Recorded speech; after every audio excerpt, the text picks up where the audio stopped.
एक कसाई के पास दो तोते थे। एक तोता कसाई का था। क्या है एक्चुअली हुआ क्या था, दो तोते थे, दोनों एक ही माता के बेटे थे। एक दिन क्या हुआ कि दोनों तोतों को किसी ने पकड़ लिया।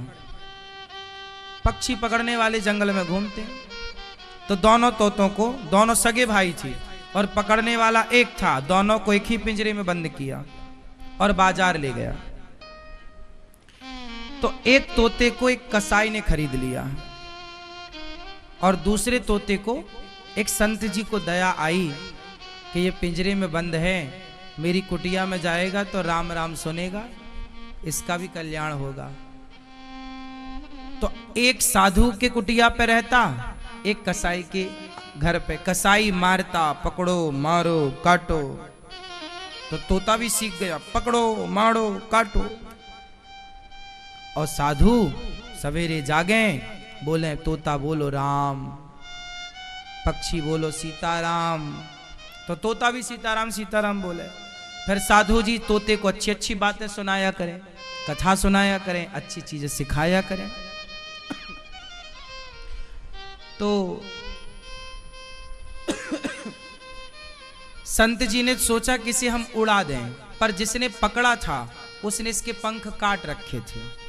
तो संत जी चाह कर भी इसे उड़ा ना पाए, छोड़ देते तो जानवर खा जाता, तो उसे पिंजरे में ही रखा, लेकिन पढ़ाया। संत जी ने संत वाले संस्कार दिए। कसाई, अब संयोग देखो विधि का विधान कैसे मिलाता है। संत जी की आयु हो गई पूरी, तो संत जी जाते जाते रास्ते से गुजरने वाले एक आदमी को बुलाया, अरे भैया ये हमारा तोता है, बहुत बढ़िया बोलता है, तुम इसकी सेवा करना, इसको खाना पीना देना, ये सीताराम सीताराम बोलता है, तुम्हारा भी कल्याण होगा इस तोते से, ले जाओ। और साधु जी को लगा मर जाएंगे तो ये तोता कौन रखेगा, तो एक मुसाफिर को दे दिया। और संयोग से वो मुसाफिर कोई और नहीं था, वो कसाई ही था। अब कसाई के घर में वो तोता पहुंच गया, और कसाई के घर में ऑलरेडी एक तोता पहले से था। तो वो दोनों सगे भाई थे, दोनों ने एक दूसरे को पहचान लिया, दोनों ने एक दूसरे को पहचाना।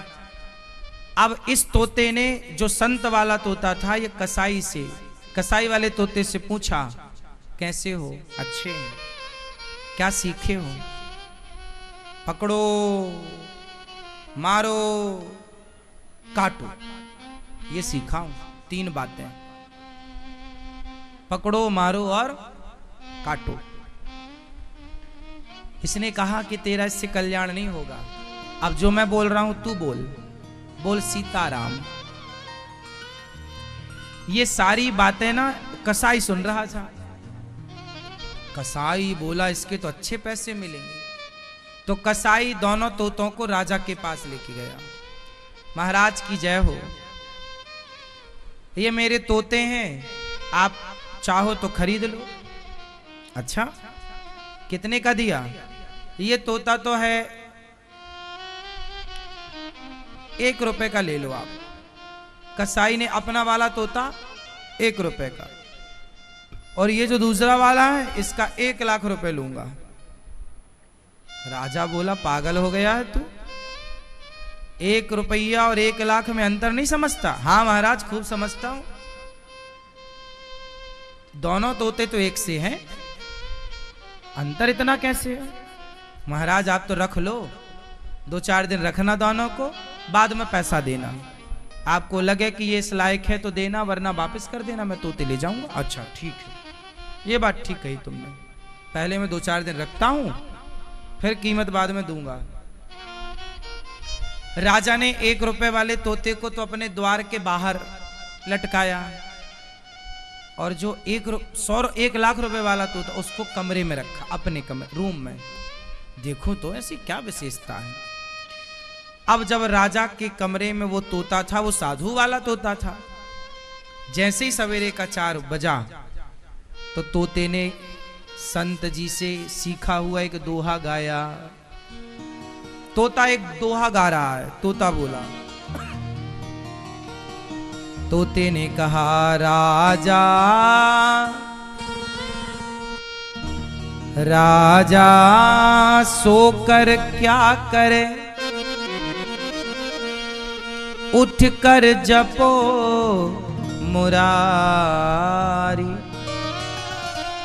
एक दिन तो है सोवना, लंबे पैर पसारी। तोते ने क्या बोला? तोते ने कहा राजा उठो, सुबह के 4 बज गए। राजा सोकर अब क्या सो रहा है, ये जागने, उठ और उठकर जपो मुरारी। श्री कृष्ण गोविंद हरे मुरारी जपो जपो।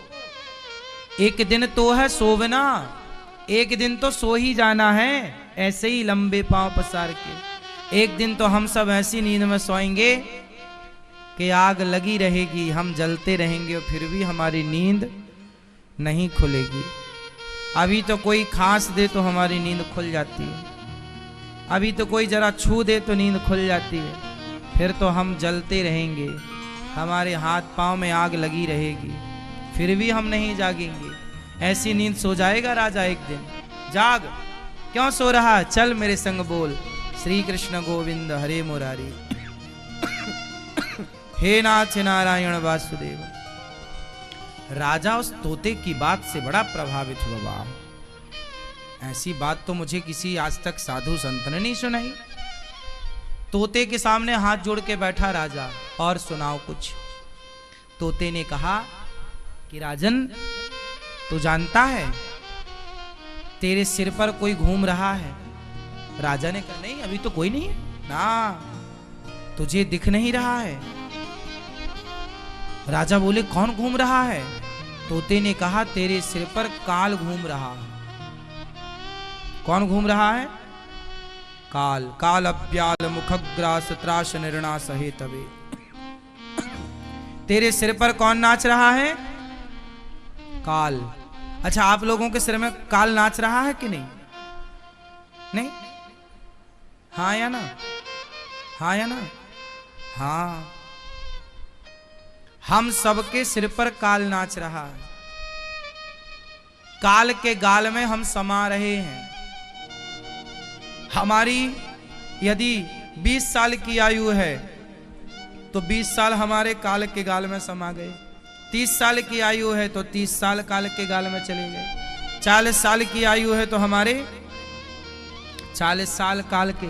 आप कितने साल के हो? आप 59। इनके 59 साल कहां चले गए? काल के गाल में। कहां चले गए? काल के गाल में। अब बच्चे जो हैं, आपने सांप को मेंढक पकड़े और मेंढक खाते देखा है कभी? सांप बरसात में सांप मेंढक को पकड़ता है, देखा होगा आप लोगों ने? नहीं? पकड़ता है, आधा सांप के अंदर हो जाता है वो मेंढक, और आधा वो मेंढक जो है ना, बाहर कीट पतंगे घूमते हैं तो मेंढक भी उससे खाता। मतलब मेंढक दवा किसके मुंह में है? काल के, सांप के मुंह में। लेकिन फिर भी वो अपनी जीभ लपलपाता है कि उससे कोई मिल जाता है वो तुरंत खा लेता है। सोचिए, खुद खब रहा है सांप से, लेकिन उतनी देर में भी वो कुछ पाना चाहता है। कौन समझाए कि अब तो दवाई है? ऐसी हम लोग, ये सांप कौन है? काल। काल अव्याल मुखग्रास। हम काल के मुख में दबे हुए हैं। निगल रहा है काल रूपी सांप। आधा तो निगल भी चुका। जब आप छोटे थे तो आपके गाल फूले फूले थे, अब ऐसे हो रहे हैं, तो निगल ही तो रहा है। बोलो हाँ, तो निगल रहा है काल। आधा निगल चुका है, या 25% निगल चुका है, या 50 या 75, जो बचा है अब वो भी निगल रहा। लेकिन आप भी अभी अपनी जीभ लपलपा रहे हो यहाँ वहां, कि अभी भी आप यहाँ वहां ताक झांक कर रहे हो। अभी भी आपका मन भोगों में, संसार के सुख में लगा हुआ है, जबकि आपको चाहिए क्या कि काल के मुख में दबे हैं तो अब सबसे मन हटा के उस परमात्मा को याद कर लें जाते जाते। तो वो तोता ने जब ये बात समझाई कि तेरे सिर पर काल मंडरा रहा है राजन, तो भगवान की शरण में क्यों नहीं जाता। उस तोते ने आंख खोल दी। राजा को लगा ये तोता तो 1 लाख में भी सस्ता है, ये तो करोड़ों का है, बातें अच्छी करता है, अच्छा काम कर रहा है। अब राजा सोचा चलो उससे मिलूं जो 1 रुपया का है। जैसे ही दरवाजा खोला और उसने देखा कोई आ रहा है, जोर से आवाज, अरे पकड़ो, मारो, काटो। राजा को देखते अब राजा भागा, पकड़ लेगा, कहीं पकड़ ना ले। अब समझ गए राजा के 1 रुपया के लायक भी नहीं है, ये तो फ्री में महंगा है। अब आप बताओ कि आपकी कीमत कहां से तय होती है। तोता दोनों एक ही मां के थे, दोनों का रूप रंग एक सा था, लेकिन दोनों की कीमत इतनी अंतर में है ना, 1 रुपए। और क्यों कीमत कहां से घटती है और कहां से बढ़ती है बताओ, बोलो। उस तोते को संत की संगति मिल गई तो उसकी कीमत बढ़ गई, और इसे कसाई का कुसंग मिला तो कीमत खत्म हो गई। आपके जीवन में जितना बढ़िया संग मिलेगा आपकी कीमत उतनी अधिक होगी, और जितना घटिया संग मिलेगा, कुसंग में यदि पड़े तो आप 2 कौड़ी के हैं, और सत्संग से जुड़े तो आपकी करोड़ों की कीमत है। इसलिए अपने बच्चों को कुसंग से बचाओ और सत्संग में लगाओ। कीमत बढ़ाना है तो, क्योंकि कीमत आपकी संगति तय करेगी, आपका बैठना उठना किनके साथ है ना। संगति, संगत से गुण आत हैं, संगत से गुण जाए, लोहा जड़ा जहाज में, पानी में उतराए। ठीक है मैया, खुश भोजन प्रसादी करके जाना, प्रसादी पा लेना। संगति अच्छी चाहिए। क्या अच्छी चाहिए मेरी मां? संगति। तो परीक्षित जी कह रहे हैं कि कल्याण कैसे हो। कल्याण करने के लिए संतों की संगति चाहिए। राजा परीक्षित सुखदेव भगवान की शरण में आए तो सुखदेव भगवान ने कहा, तस्मात् भारत सर्वात्मा भगवान ईश्वरो हरिः श्रोतव्यः कीर्तितव्यश्च स्मर्तव्यश्चेच्छिता भयम्।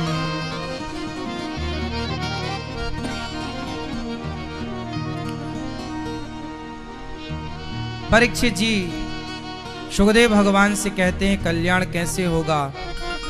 सुखदेव भगवान बोले चिंता ना करो, राजा खटवांग का 2 घड़ी में कल्याण हो गया था, तुम्हारे पास तो 7 दिन है। 7 दिन बहुत है कल्याण के लिए। कल्याण के लिए 7 दिन बहुत, 2 घड़ी में भी कल्याण हो सकता है।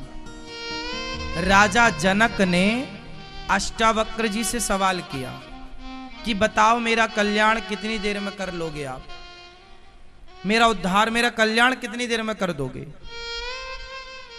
तो अष्टावक्र जी ने कहा कि जितना समय घोड़े के ऊपर चढ़ने में लगता है, मतलब घोड़ा, राजा घोड़े के ऊपर, घोड़े के दोनों तरफ में एक पांवदान होता है, पांव फंसाने के लिए, एक लोहे का, जिसमें आप पांव फंसाते हैं।